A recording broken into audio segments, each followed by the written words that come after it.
Здраво на сите, ајде да играме шах. А кога играме шах, се случуваат две работи – напад и одбрана. Нападот во шахот е многу едноставен.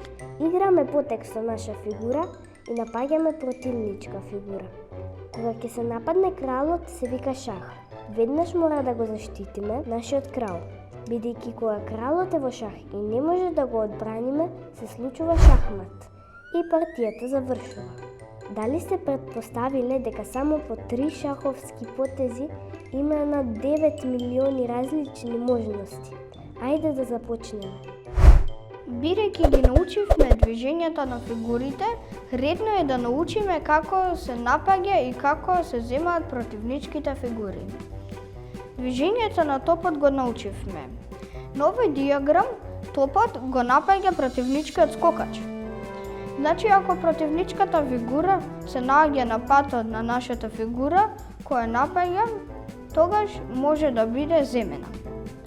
Во овој случај, топот може да го земе скокачот. На овој диаграм ги гледаме можните полиња на кои ловецот може да стапне. Ако на едно од нив има противничка фигура, тој може да ја земе.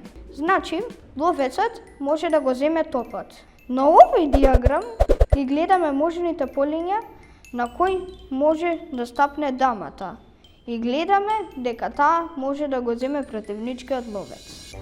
И кралот може да земе противничка фигура, ако таа се наоѓа на поле на кое тој може да стане. Во овој случај може да го земе скокачот. На овој диаграм се обележени полињата на кои може да следи скокачот. Ако на некој од нив стои противничката фигура, тој може да ја земе. Во овој случај, скокачот може да го земе топот.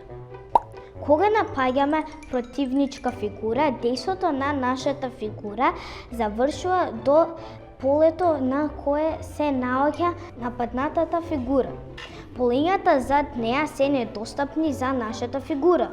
Во овој случај, нашиот топ има дејство до противничкиот ловец. Полињата зад него, тој не ги напаѓа. Откако ќе го земеме ловецот, сега го напаѓаме и скокачот. Исто тоа важи и за ловецот, и за дамата.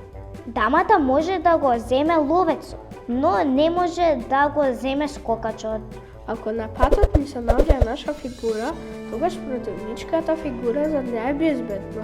Во овој случај, црната дама е безбедна од топот, бидејќи тој не прескокнува фигури. На овој диаграм дамата може да го земе топот, но не може да го земе ловецот.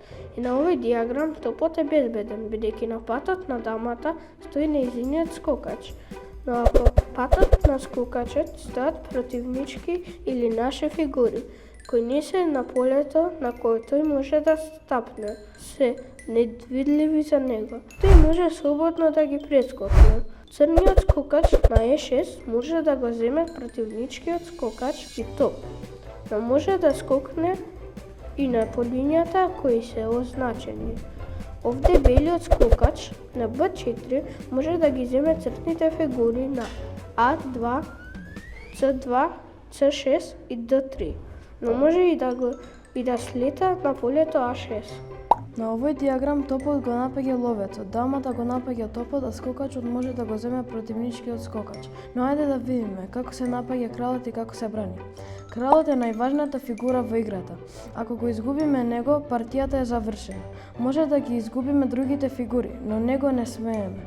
На овој диаграм гледаме дека топот го напаѓа кралот. Кога ќе се нападне кралот, како во овој случај, мора веднаш да го реагираме. Велиме дека кралот сега е во шах, а не е дозволено да остане во шах. Мора веднаш да најдеме начин да го одбранеме. На овој диаграм кралот е во шах од скокачот. Тој мора да се тргне од нападното поле. Тоа е првиот начин на одбрана, се вика бегање. Вториот начин на одбрана се вика покривање. На овој диаграм црниот пешак го покрива патот на ловецот до нашиот крал и тој е одбранет. Еве уште еден случај на покривање. Овде топот е тој што го заштитува кралот. Еве уште неколку примери.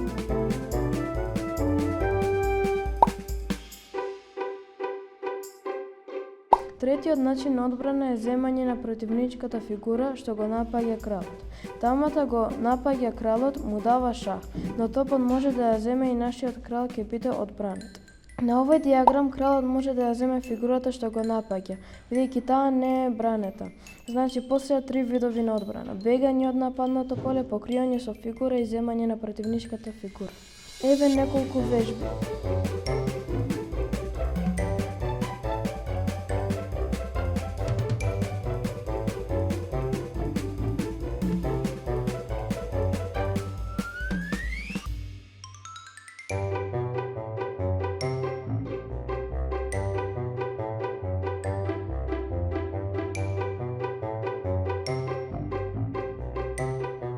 Има уште едно важно правило. Кралот никогаш не смее да стапне на поле кое е нападнато од противничката фигура. И двата крала никогаш не може да се допрат на таблата. Меѓу нив мора да има барем едно поле, но на тие полиња што ги двојат двата крала може да стојат фигури. Тие се бранети од кралевите.